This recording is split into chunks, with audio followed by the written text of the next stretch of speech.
দেখেন গরুর পূজা কিভাবে শুরু হয় পৃথিবীতে প্রথম। বনি ইসরায়েলের এক দুষ্ট লোক ছিল, নাম সামিরি। কি নাম? সে সবাইরে বলল তোমাদের স্বর্ণগুলো ফালাও। স্বর্ণগুলো ফেললো, বনি ইসরায়েলের স্বর্ণগুলোকে গলিয়ে সে একটা গরুর বাচ্চা বানালো। গোবৎস। কিসের বাচ্চা? দেখেন গরুর পূজা কিভাবে শুরু হয় পৃথিবীতে প্রথম। গোবৎস পূজা, গরুর বাচ্চার পূজা কিভাবে। সে স্বর্ণ গলি গরুর বাচ্চা করে জিব্রাইল আলাইহিস সালাম যে জামিনে এসেছিলেন, ওই ফেরেশতার পায়ের নিচের একটু মাটি সে বুদ্ধি করে প্যাকেটে রেখে দিছিল। সে গরুর বাচ্চা বানায় স্বর্ণ দিয়ে গলিয়ে ওই মাটি এটার মধ্যে ঢুকাই দিছে বেলকি দেওয়ার জন্য।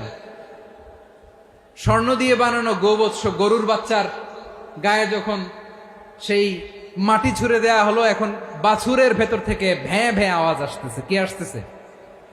সবাই তো অবাক।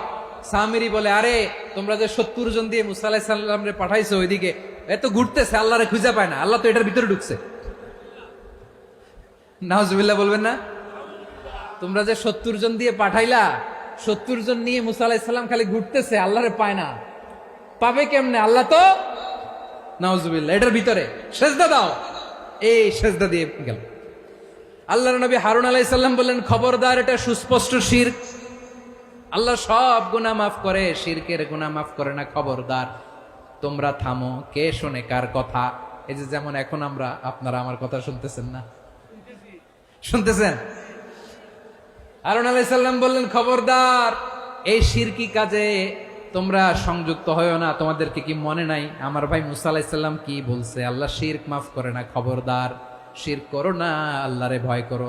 হারুন আলাইহিস সালাম তাদেরকে বুঝালেন, শিরক করো না, আল্লাহরে ভয় করো। শুধু এতটুকুই তিনি বুঝালেন, দাওয়াতি কাজ পালন করলেন, কিন্তু প্রতিরোধ করেন নাই, সশস্ত্র সংগ্রামে লিপ্ত হন নাই, বাধা দেন নাই। কারণ গৃহযুদ্ধ বেঁধে যেতে পারে। উনি ভাবলেন, আমি যদি আমার বাহিনী নিয়ে দাওয়াত দেওয়ার সাথে সাথে প্রতিরোধ করি, আক্রমণ করি, ওরাও আমারে আক্রমণ করবে, ব্লাডশিড হবে, রক্তপাত। এমন অবস্থা হবে বনি ইসরায়েলের মধ্যে, যেটা হয়তো আমার ভাই মুসাও কন্ট্রোল করতে পারবে না। সুবহানাল্লাহ কইবেন না? এক একজন নবীকে আল্লাহ তাআলা কি ইন্টেলেক্ট দিয়ে পাঠিয়েছেন। তিনি ভাবলেন, আমি দাওয়াতি কাজটাই করি, এটা যে হারাম এটা থেকে শুধু বারণ করি, কিন্তু প্রতিরোধ না করি। আমি যদি ঐক্য ধরে রাখতে পারি, বাকিটা আমার ভাই সামলে নেবে। সুবহানাল্লাহ। হারুন আলাইহিস সালাম প্রতিরোধ করলেন না। বনি ইসরায়েলের মধ্যে গৃহযুদ্ধ বেঁধে যাওয়ার আশঙ্কায় প্রতিরোধ করলেন না, আক্রমণ করলেন না, শুধু দাওয়াত দিলেন। ইন দা মিন টাইম মুসা আলাইহিস সালাম আল্লাহর সাথে কথা বলে যখন ফিরে আসলেন, দেখলেন বনি ইসরায়েলের অধিকাংশ লোক মুশরিক হয়ে গেছে।